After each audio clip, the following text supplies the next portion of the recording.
Tere! Vaatate Majandus- ja Kommunikatsiooniministeeriumi saadet Statistikuminutit, kus me räägime erinevatel statistika ja andmetega seotud teemadel. Mina olen Maarjo Lambing. Ja mina olen Karel Lember. Aastavahetuse paiku kerkib rohkem esile teema, et mida tulevik toob.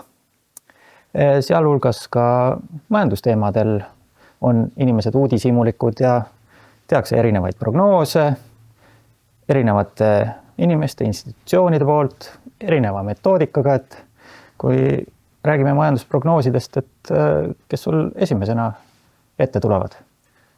No esimesena tulevad ikkagi need prognoosijad, kes asjast midagi teavad ja kes ei ole kellegi poolt suunatud. Ehk siis kas astroloogid, tarokaardipanijad ja teine selline seltskond. Mina neid Eesti Panga või Rahandusministeeriumi prognoose liiga palju ei usu ja vaatan pigem alternatiivseid prognoose. Nii, selle jaoks siis ma töötasin väga põhjalikult läbi ühe tähekaardi prognoosi ja 2 tarokaartide prognoosi. Ja kuidas siis aasta läheb? Kindlasti on huvitav teada. Kahjuks nad ei pane kunagi kirja sinna numbreid, et ei saa öelda, et SKP kasvab 2% või 3% või hoopis langeb. No suunda tegelikult öeldakse. Et siis lühidalt kokkuvõttes tähekaardid on pigem nagu negatiivselt meelestatud, tarokaardid on positiivsemalt meelestatud. Aasta algus läheb alla, aasta lõpp läheb üles. Eraldi analüüsin ka tööturu osa. Tööturuga on võt niimoodi, et tööpuudus võib tõusta, tööpuudus võib langeda ja ta võib ka samaks jääda. Et sain kõvasti targemaks sealt. Aga mida veel valida on? No mina olen rohkem see õpiku või kooli tüüpi tegelane, et mõeldes sellele, et mida meil koolis räägiti, et üldse prognoosi teha, selleks koostatakse näiteks mudeleid, kus püütakse lihtsustatud kujul kirjeldada, kuidas majanduses need seosed toimuvad, mis mida mõjutab, et näiteks kuidas palgad mõjutavad tarbimist, intressimäärad, seal investeerimisotsuseid või näiteks meie peamised kaubanduspartnerid, et kui neil nõudlus suureneb, et siis eeldatavalt võiks ka meil eksport suureneda, et pannakse sellised seosed siis võrrandite keelde, ühte süsteemi ja sealt mudelist hakkavad tulema vastused. Siin muidugi siit tahaks küsida, et kus nad teavad, et meie kaubanduspartneritel hakkab nõudlus suurenema? Keegi peab ütlema seda ju neile. Tõesti, et seal on ka üksjagu eeldusi, on tehtud prognoose teiste poolt, et võib juhtuda, kui need prognoosid ei lähe täppi, siis ka kogu mudel kipub viima, ütleme nii, valele teele ja nagu minevik on näidanud, siis ega see prognooside tegemine ei ole sugugi lihtne tegevus.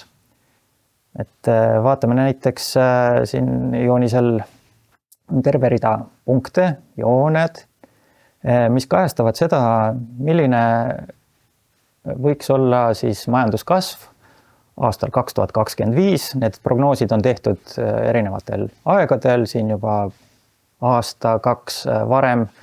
Ja nagu me näeme, need punktid ja joon ei kipu nagu stabiilselt püsima.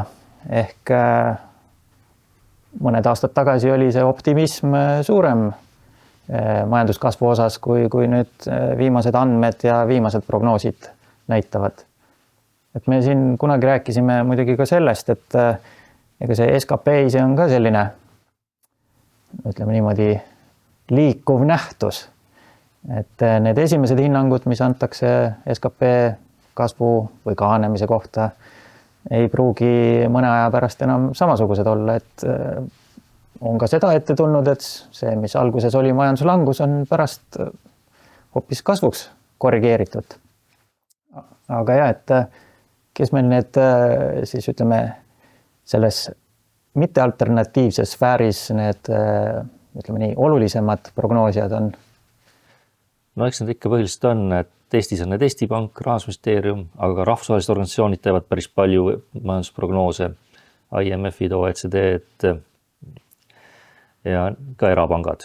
Et ega neid on tegelikult huvitav vaadata, et kõigil neil on oma arusaam majanduse väljavaadetest.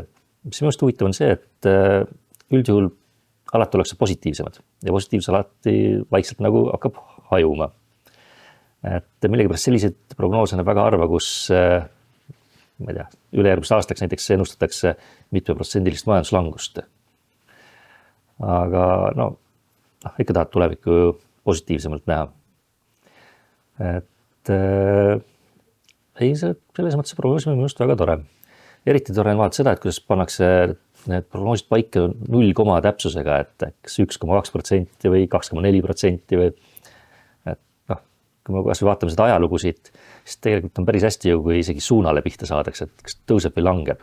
Kui juba täisarvule pihta saaks, see on juba nagu väga täpne prognoos. Ja koma kohale, ma ei tea, see on siis vist puhas juhus juba. Jah, aga lisaks sellele, et prognoosid on toredad, neil on ka mingi mõte, et miks neid üldse tehakse. Et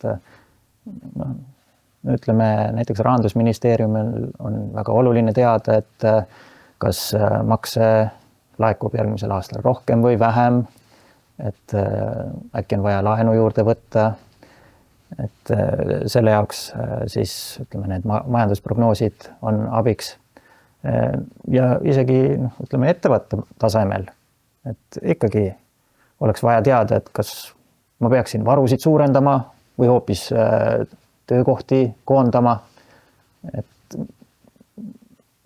oleks väga hea teada, et milline see nõudlus siis lähiajal või aastal kujuneb, et siis vastavalt sellele ka oma otsuseid langetada. Aga räägiks ka numbritest, mis siis seda aastat puudutavad. Nagu sai öeldud, siis prognoose teevad mitmed, et Eesti Pank on üks, ütleme nii, tunnustatumaid, kellel on vist, võib öelda, kõige suurem ja keerulisem mudel oma prognooside taga. Aga siis lisaks Postimees paneb siin iga aasta alguses kokku erinevate osapoolte nägemuse. Seal on siis mitmed erapangad, Rahandusministeerium, Konjunktuuriinstituut ja Postimees ka ise lööb oma numbrid letti, et mis me siis siin näeme, mida selleks aastaks siis SKP osas oodatakse. Siin on hästi näha, et Eesti Pank on kõige positiivsemalt meelestatud. Kui mudel näitab, siis peame uskuma. Aga siin tuleks meeles pidada seda, et siin iga numbri taga on nagu erinevad seltskonnad, et kui näiteks MKM-i prognoos koosneb MKM-i osade töötajate ennustusest põhimõtteliselt, kellest enamus ei tegele majandusmudelitega või üldiselt selle majandusanalüüsiga, siis Eesti Panga oma on puhtalt mudelipõhine. Aga huvitav on see, et küllaltki samasse suunda on läinud, et näiteks MKM ja Postimehe prognoos SKP-le ühtivad täielikult. Ja inflatsiooni osas oleme küllaltki lähedal teineteisele. Ja isegi töötuse määr on suht sama, et ma loodan, et siin osalejad ei kopeerinud oma vastuseid kuskilt Postimehest või teistest prognoosidest, et nad pakkusid ka ise. Aga eks me vaatame, mis täkke läheb. Jah, et siin joonisel sulgudes on toodud siis välja vahemikud, et kui oli mitu arvajat seal taga, et mis oli see minimaalne ja maksimaalne väärtus, mis välja tuli, et üldiselt jah, suhteliselt ühte auku oli näiteks Postimehe prognoosil, aga seal 1 või 2 arvajat siis olid, kes olid pigem ühes äärmuses ja tõesti nagu näha siis MKM-i prognoosivõistluse puhul see vahemik on palju laiem, aga öeldakse, et kollektiivne hinnang on täpsem kui üksik hinnang ja siin me näeme ka, et see keskmine kipub, on see ühtepidi või teistpidi siin hinnatud ikkagi suhteliselt samasse auku minema. Aga ei saa siis piirduda ainult sellega, mis me siin arvasime, vaid on öeldud ka seda, et vahepeal ahv suudab ennustada või prognoosida täpsemini kui inimesed, et paneme siis selle testi proovile, et ma võtan siin nüüd selle ahvi rolli ja vaatame, mida juhus ütleb tuleviku kohta. Mul on siin üks täring, täiesti tavaline, numbrid 1-6. ütleme nii, et kui tuleb paarisarv, siis nii-öelda see meie või ahvi ennustus ütleb, et sellel aastal see SKP või inflatsiooninumber tuleb suurem kui Eesti Panga hinnang. Kui tuleb siis paaristu arv, siis väiksem ja kohe SKP prognoos 5. Ehk jah, kuna Eesti Pangal oli suhteliselt optimistlik nägemus, teised on pigem siin madalamalt hinnanud, siis kui oleks saanud siin juhuslikult praegu tulemuse, et Eesti Pangast oleme veel positiivsemad, siis jah, analüütikuna oleks raske seda seisukohta kaitsta. Aga inflatsioon,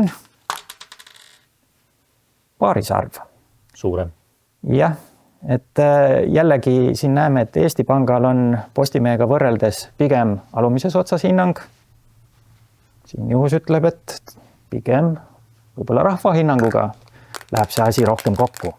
Ja töötuse määr, paaritu, ohoo. Siin siis näeme, et kui Eesti Pank hindab, et suhteliselt madal on töötuse määr, siis täring ütleb. Tuleb veelgi madalam. No kui see nii läheb, siis on väga hea. Aga tühja neist numbritest. Siin üldisemalt, mis ajame siin asja keeruliseks, võtaks nagu lihtsalt kokku, et milline siis uus aasta tuleb. Siin, Karel, vali palun üks kaart. Hea meelega. Mina usun, et kaardid näitavadki õiget tulevikku, täpselt sellist, nagu ta kindlasti ka tuleb. Siin pole vist vaja midagi kommenteerida, et ei saa päris öelda, et tühileht on tulevik. Aga üksjagu saame ise ka sinna kirjutada, mida tulevik toob. Ehk tegudele. Sellega tänaseks lõpetame. Järgmise korrani. Nägemist. Nägemist.